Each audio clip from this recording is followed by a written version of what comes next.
இன்றைக்கி மேக்னா ஃபுட்ஸ் தான் போயிருந்தோம். பெங்களூரில் ரொம்பவே ஃபேமஸான ஒரு பிரியாணி ஷாப் இது. இது நிறைய பக்கம் பிரான்ச்சஸ் இருக்குது. இன்றைக்கி நாங்கள் போயிருந்தது வந்து பாரத் பிரான்ச் தான் போயிருந்தோம். இது நல்லாவே ஒரு பெரிய கடை. கீழேயுமே ஒரு ஃப்ளோர் இருக்குது, மேலேயுமே ஒரு ஃப்ளோர் இருக்குது. மதிய டைம்லலாம் போகும்போது மோஸ்ட்லி சீட்ஸ் அவைலபிளாகவே இருக்காது. அவ்வளோ ரஷ்ஷாக இருக்கும். நம்ம நின்று வெயிட் பண்ணி சாப்பிட்ற மாதிரி தான் மோஸ்ட்லி இருக்கும். நாங்கள் கொஞ்சம் நேரமாகவே போயிட்டோம்.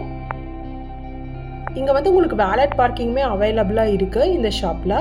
நாங்கள் ஃபஸ்ட்டு சிக்கன் ஃப்ரை தான் ஆர்டர் பண்ணியிருந்தோம். நம்ம ஊர் ஸ்டைலில் நல்லா ஒரு மசாலாவோடு சாப்பிட்றதுக்கு இந்த சிக்கன் ஃப்ரை ரொம்பவே நல்லாயிருக்கும். இது ஒரு போன்லெஸ் சிக்கன் ஃப்ரை தான். நல்லா காரசாரமாக செஞ்சுருந்தாங்க. குழந்தைங்களுக்கு சிக்கன் 65 ஆர்டர் பண்ணியிருந்தோம். அது வர வரைக்கும் கொஞ்சம் அந்த ஸ்மைலியெல்லாம் ஆனியனில் செஞ்சு பார்த்துட்டு விளையாண்டுட்டு இருந்தான். சிக்கன் 65மே போன்லெஸ் தான். ரொம்பவே நல்லா கிறிஸ்பியாக செஞ்சுருந்தாங்க. இது அவங்களோட ஃபேவரட்டுமே கூட. 2 பேருமே நல்லா என்ஜாய் பண்ணி சாப்பிட்டாங்க. இது ஆந்திரா ரெஸ்டாரண்ட் அப்படிங்கிறதுனால மோஸ்ட்லி எல்லா ஃபுட்ஸுமே உங்களுக்கு கொஞ்சம் ஸ்பைஸியாக தான் இருக்கும். நாங்கள் நல்லா ஸ்பைசி சாப்பிடுவோங்கிறதுனால எங்களுக்கு பழகிடுச்சு. நீங்கள் கொஞ்சம் ஸ்பைசி லெவல் கம்மியாக சாப்பிட்ற மாதிரி இருந்தால் ஃபஸ்ட்டே கொஞ்சம் சொல்லிவிடுங்க. ஏன்னா மோஸ்ட்லி எல்லாமே ஸ்பைஸியாக தான் இருக்கும் இங்கே.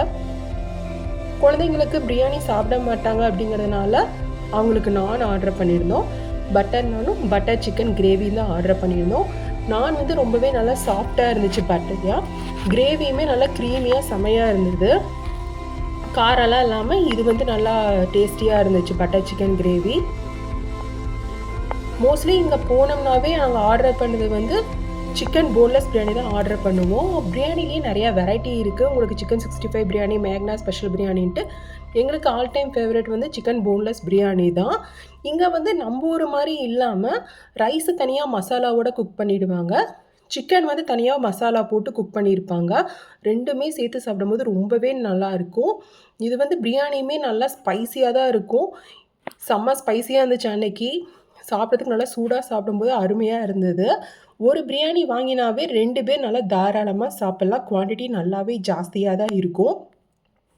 பட் ஒரே ஒன்று அது என்னென்னா, நம்ம அங்கே கடையில் சாப்பிட்றதுக்கும் வீட்டில் பார்சல் வாங்கி சாப்பிடும் போதுமே டேஸ்ட் கொஞ்சம் டிஃபர் ஆகிற மாதிரி இருந்துச்சு. ஸோ கடையில் சாப்பிட்றத மோஸ்ட்லி நாங்கள் ப்ரிஃபர் பண்ணுவோம் இந்த கடையில். ஸோ சாப்பிட்டு முடிச்சுட்டு ஃபிங்கர் பவுல் கொடுத்துருந்தாங்க. நல்லா சூடான தண்ணியில் லெமன் போட்டு புழிஞ்சிட்டு நல்லா கையை வாஷ் பண்ணியாச்சு வார்மாக. வெளியே வந்துட்டு இப்போ ஒரு பான் ஷாப் இருந்துச்சு. ஆளுக்கு ஒரு பீடா வாங்கியாச்சு, சாப்பிட்டுட்டு இருந்தோம். வேலட் பார்க்கிங்னால கார் வரத்துக்காக வெயிட் பண்ணிகிட்டு இருந்தாச்சு. ஸோ நீங்கள் பெங்களூரில் இருக்கிற மாதிரி இருந்தீங்கன்னா, இல்லை பெங்களூர் வந்தீங்கன்னா கண்டிப்பாக இந்த கடை விசிட் பண்ணி பாருங்கள். ரொம்பவே நல்லாயிருக்கும். இந்த வீடியோ பிடிச்சிருந்தா லைக் பண்ணுங்கள். மறக்காம சேனலுக்கு சப்ஸ்கிரைப் பண்ணுங்கள்.